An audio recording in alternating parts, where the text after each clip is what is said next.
Welcome to మా తులసి పూజ home logs. అందరూ ఎలా ఉన్నారండి? నేనైతే చాలా బాగున్నాను. ఈరోజు రెసిపీస్ ఏంటంటే కొబ్బరి పాలతో పులావు. అబ్బా ఎంత కమ్మగా ఉంటుందంటే ఈ కొబ్బరి పాలతో పులావు నేను చెప్పేదానికంటే ఈ మెథడ్లో ఒకసారి మీరు కూడా ట్రై చేసిన తర్వాత చెప్తారండి, అంత కమ్మగా ఉంటుంది. ఈ పులావులోకి కాంబినేషన్గా గుత్తి వంకాయ కర్రీ. ఈ గుత్తి వంకాయ కర్రీ కూడా చాలా బాగా వచ్చిందండి. ఈ రెండు కాంబినేషన్లో సూపర్గా ఉంటాయి. ఇక ఏ మాత్రం లేట్ చేయకుండా వీడియోలోకి అయితే వెళ్ళిపోదాం. ముందుగా అయితే 3 కొబ్బరి చిప్పలు తీసుకున్నానండి. వాటన్నిటిని కూడా ఇలా చిన్న ముక్కలుగా కట్ చేసుకున్నాను ఆల్రెడీ. నేనైతే మీరు కావాలంటే ఈ కొబ్బరికున్న పైన లేయర్ మొత్తం కూడా పీల్ చేసుకోవచ్చండి. నేనైతే పీల్ చేయలేదు, ఇలా అయినా కూడా బాగుంటుంది. ఈ కొబ్బరి ముక్కలన్నిటినీ కూడా ఒక మిక్సీ జార్లోకి తీసుకోండి. ఇలా మిక్సీ జార్లోకి వేసుకున్నాక 1 కప్పు వరకు నీళ్లు పోసుకొని మెత్తని పేస్ట్ లాగా గ్రైండ్ చేసుకొని తీసుకోండి.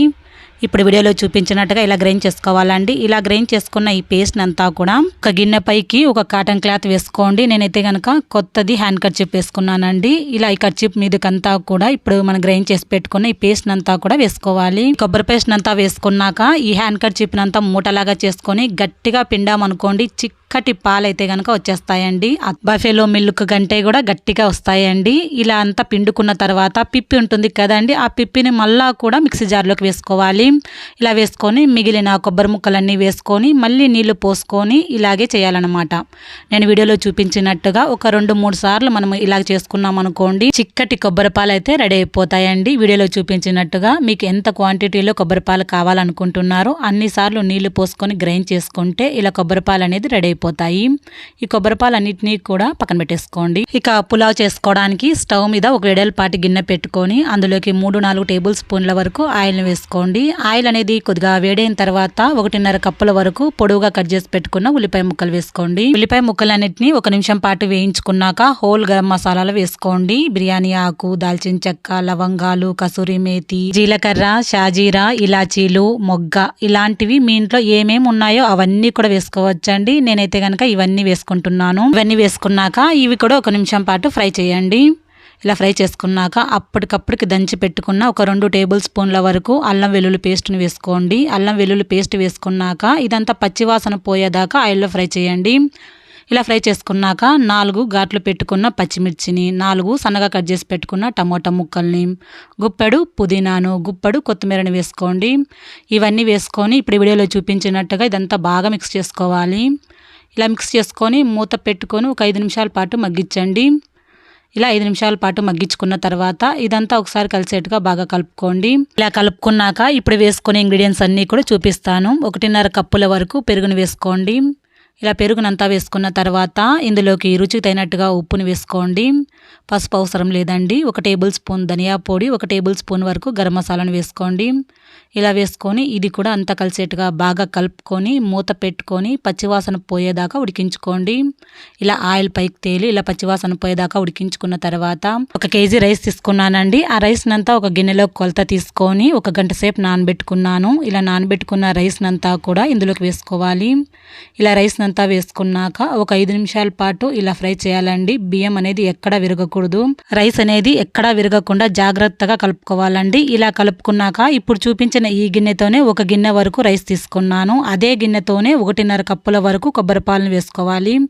ఇలా అయితే గనక మనము రైస్ అనేది పొడిలాడుతూ వస్తుందండి. ఇలా మిక్స్ చేసుకొని మూత పెట్టుకొని దగ్గరగా ఇంతవరకు ఉడికించండి. ఈ లోపల గుత్తి వంకాయ కర్రీని చేసేద్దాం పదండి. ఒక మిక్సీ జార్ తీసుకొని అందులోకి 1/2 కప్పు ఎండు కొబ్బరి ముక్కల్ని వేసుకోండి. 2 ఇంచుల అల్లం ముక్కలు, ఒక 5-6 వెల్లుల్లి రెబ్బలు, దోరగా వేయించి పెట్టుకున్న పల్లీలు 1/2 కప్పు వేసుకోండి, సరిపోతాయి.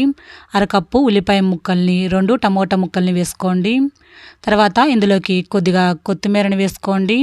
రుచికి తగినట్టుగా ఉప్పు, 1 టీ స్పూన్ పసుపు, 1 టేబుల్ స్పూన్ కారం వేసుకోండి. కారం అనేది మీ ఇష్టం అండి, మీరు తినే కారాన్ని బట్టి వేసుకోవచ్చు. 1 టీ స్పూన్ ధనియా పొడి, కొద్దిగా తురిమిన బెల్లం వేసుకోండి, కొద్దిగా చింతపండు నునుగు వేసుకోండి. ఇలా వేసుకొని 1 కప్పు వరకు నీళ్లు పోసుకొని మెత్తని పేస్ట్ లాగా చేసుకోండి. ఇలా గ్రైండ్ చేసి పెట్టుకున్న ఈ మసాలా పేస్ట్ అంతా కూడా కాసేపు పక్కన పెట్టేసుకోండి. 1 అర కేజీ వంకాయలు తీసుకున్నానండి. మీరు కావాలంటే ముళ్ళ వంకాయలు తీసుకోండి, ఇంకా టేస్టీగా ఉంటుంది కర్రీ అనేది. వంకాయ తొడిమ చివర్లో కొద్దిగా కట్ చేసుకోవాలి. ఇలా కట్ చేసుకున్నాక ఈ వంకాయ 4 ఘాట్లు పెట్టుకోవాలండి, మసాలా పెట్టుకోవడానికి వీలుగా ఉండేటట్టుగా. ఇలా కట్ చేసుకున్నాక సాల్ట్ వాటర్లో వేసుకోండి వంకాయలన్నీ కూడా. ఇలా వంకాయలన్నిటినీ కూడా ఇప్పుడైతే మసాలా పెట్టుకుందాము. ఇలా వంకాయలకంతా కూడా మసాలా అంతా కూడా బాగా పెట్టుకోవాలండి. ఇలాగే మొత్తం వంకాయలకన్నీ పెట్టుకున్న తర్వాత చూపిస్తున్నాను చూడండి. ఈ వంకాయలన్నిటినీ కూడా కాసేపు పక్కన పెట్టేసుకోండి. ఇప్పుడు స్టవ్ మీద ఒక ప్యాన్ పెట్టుకొని అందులోకి 4-5 టేబుల్ స్పూన్ల వరకు ఆయిల్ వేసుకోండి. ఆయిల్ కొద్దిగా వేడైన తర్వాత 1 టీ స్పూన్ పోపు దినుసులు, మనం మసాలా పెట్టుకున్న వంకాయలు ఉన్నాయి కదండి, వంకాయలన్నీ వేసుకోండి. 2 ఎండుమిర్చిని, గుప్పడి కరివేపాకుని వేసి బాగా వేయించుకోండి. ఇలా ఆయిల్లో కొద్దిసేపు వేయించుకున్నాక మూత పెట్టుకొని ఒక 10 నిమిషాల పాటు లో ఫ్లేమ్లోనే మగ్గించుకోవాలండి వంకాయల్ని. ఇలా వీడియోలో చూపించినట్టుగా ఇలా మగ్గించుకుంటే సరిపోతుంది. ఇలా మగ్గించుకున్నాక మనం గ్రైండ్ చేసి పెట్టుకున్న మసాలా పేస్ట్ అంతా వేసుకొని ఇది కూడా 1 నిమిషం పాటు బాగా ఫ్రై చేయండి. ఇలా ఫ్రై చేసుకున్నాక ఒక 4 కప్పుల వరకు నీళ్లు పోసుకోండి. ఇలా పోసుకొని ఇదంతా కలిసేట్టుగా బాగా కలుపుకొని మూత పెట్టుకొని మెత్తగా ఇంతవరకు ఉడికించండి. అలా అయితే వంకాయ కర్రీ రెడీ అయిపోతుంది. ఈ వంకాయ కర్రీ అయ్యే లోపల మనకైతే కనుక పులావ్ కూడా రెడీ అయిపోయింది చూడండి. ఎంత పర్ఫెక్ట్గా పులావ్ రెడీ అయిపోయిందో చూడండి. పొడి పొడిలాడుతూ పులావ్ రెడీ అయిపోయింది. గుత్తి వంకాయ కర్రీ కూడా రెడీ అయిపోయింది చూడండి. చివరిగా కొద్దిగా కొత్తిమీర వేసుకొని కలుపుకుంటే 2 కాంబినేషన్లో ఉన్నాయండి. నేను చెప్పేదానికంటే ఒకసారి ఈ మెథడ్లో ట్రై చేయండి. ఈ కొబ్బరి పాలతో పులావు, గుత్తి వంకాయ కర్రీ ఈ 2 చేసిన రోజైతే మా ఇంట్లో వాళ్ళైతే కడుపు నిండా తిన్నారండి. అంత కమ్మగా ఉన్నాయి. నాకైతే కనుక పిచ్చగా నచ్చాయండి. మీకు నచ్చితే కనుక మీ ఇంట్లో ట్రై చేసి ఎలా కుదిరిందో కూడా మాకు కమెంట్ చేయండి. కొత్తగా మన ఛానల్ని ఎవరైనా చూస్తూ ఉంటే కనుక ప్లీజ్ సబ్స్క్రైబ్ చేసుకోండి, లైక్ చేయండి, షేర్ చేయండి. మరొక న్యూ రెసిపీతో మళ్ళీ మీ ముందుంటాను. Thanks for watching.